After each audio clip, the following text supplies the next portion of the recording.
Hello and welcome to another week's session of Talking Faith, the weekly devotional where Cal and I spend a little bit of time reflecting what God has been developing through in our own hearts and our minds as we've been doing our own personal studies with God.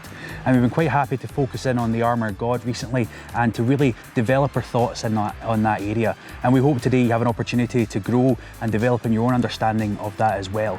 So we urge you to get yourself a cup of tea or a cup of coffee, sit down and relax. We can't have the coffee today, but we at least thankfully have the good weather. That's something that we can enjoy, and just grow with us as we continue talking faith.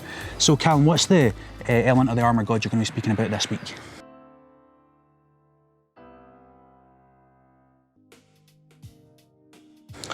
Yeah, well, this week we're on to, I know, one that is very much one of your favourites. That is the shield of faith, a really classic element of that kind of picture of the armour. I'm slightly upset that you're the one that got this one rather than me, but you know, it's fine, it's fine. It's just the way that it worked out in the order, you know, unfortunate. So I may or may not be blatantly stealing some of metaphors that I know that Johnny has used in the past, or comparisons, but still. Yes, we share, that's it, we share these things, it's okay. But yeah, so we've got this picture of the shield of faith, and that's what we're going to be thinking about just a little bit. And one of the things that I love, and I know you love about that picture, that shield, is understanding it in its context a little bit. So with all of this armour, as we've kind of mentioned already, you probably want to be picturing more of a Roman soldier. Like that's your armour kit that you're roughly talking. It's that kind of period. The Roman army would be the dominant force of that world and of that time. And so that's your classic picture, is the Roman soldier. And I don't know about you, but what I picture with the Roman soldier is that big, rectangular, slightly curved shield, that substantial shield that they would be carrying about with them, this big kind of chunky thing that... Same height as us, pretty much. Yeah, pretty much, substantial shield. I think they were actually made to be surprisingly light, but still, this big kind of chunky shield. And one of the really interesting or impressive kind of feats that was one of the reasons of the success of the Roman army was that shield and how it worked, because it worked at its best, not on your own in a battlefield, but rather in a tight formation with other soldiers either side of you. You might recognize the Tortoise Formation. I think it's kind of called, at least in English, it has a fancy Latin name that I don't have confidence in I don't have a clue either. pronouncing, but nonetheless, it's this formation where at the front you would have a shield, and you'd have the person next to them with a shield up, and then them after them, and then also you'd have people covering the top with their shields, and it created, well, a tortoise shell. This kind of really strong, substantial protection on all sides, regardless of what was coming against them. There was whatever arrows or spears or such like, they were well defended against. That isn't an easy formation to penetrate.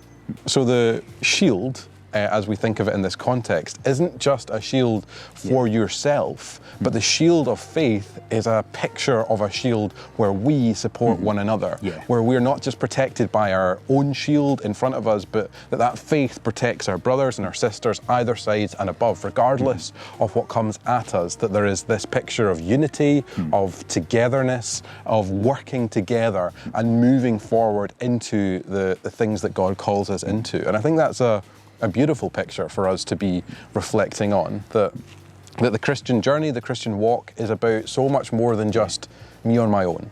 It's not just about my strength or me kind of soldiering it out on my own, but rather we are called to work together to give strength and support to one another. And I think that's where we best flourish as Christians. I think there's a little community we can kind of see here, a little family of people defending one another and protecting one another. And that's the great call of our Christian faith. We're called to protect and to help our brothers and sisters, our friends around us, create a strong community of unity, as Callum kind of mentioned. And that's so important to our walk. It's so special. Yeah, it reminds me of the fact that the vast majority of the yous in the Bible are plural. They are spoken to a people, to a community, and that is true of us right now, right here, that we work and we walk and we move forward together as God's people, strengthened by one another, building up one another in faith, protecting one another from the dangers of the world out there. And I think that's really vital as a picture for us as Christians, to understand that your faith is about more than just you. It's about us together as we walk. And I think kind of from that, it was making me think about this past week where Johnny and I have just started being part of an alpha that we're running at Killerman on Tuesday evenings. And if you haven't had the chance to be part of it, you are more than welcome to jump in. It's not by any means too late, so just get in touch and we'll happily pass on the details. But alpha is this great space where we get the opportunity to ask questions of faith. And I think that kind of brings me back to that picture of the shield. You aren't going to go into battle with a shield that you don't have all that much confidence in. You'd probably test out a little bit. You just make sure that the metal is firm, that the things are doing what they're meant to do, that it's not about to fall apart on you or it's been secretly made of paper. Like you want confidence in that shield as you walk into battle. And the same is true for us as Christians, that in our faith, we should, I think, be asking questions. Be honest with the things that are on our mind, be wrestling with these questions about faith and the world and life and how all these things come together, and doing it in a space and an environment where there are others, just like that kind of shield wall picture, who can help us unpack, discuss, work together as we unpack and think about these different things. Because here's the thing, if God is who God claims to be, this big, wonderful, almighty, all-powerful, loving being, then he is more than big enough for any question that you can throw at him. No matter how daunting it may seem in your mind, God is bigger than it, and he calls us to have faith in him, regardless of the questions that we have. So I would encourage you in faith to be asking those questions and to be wrestling them out and to be finding spaces that we can be real in our faith and honest with what is on our mind.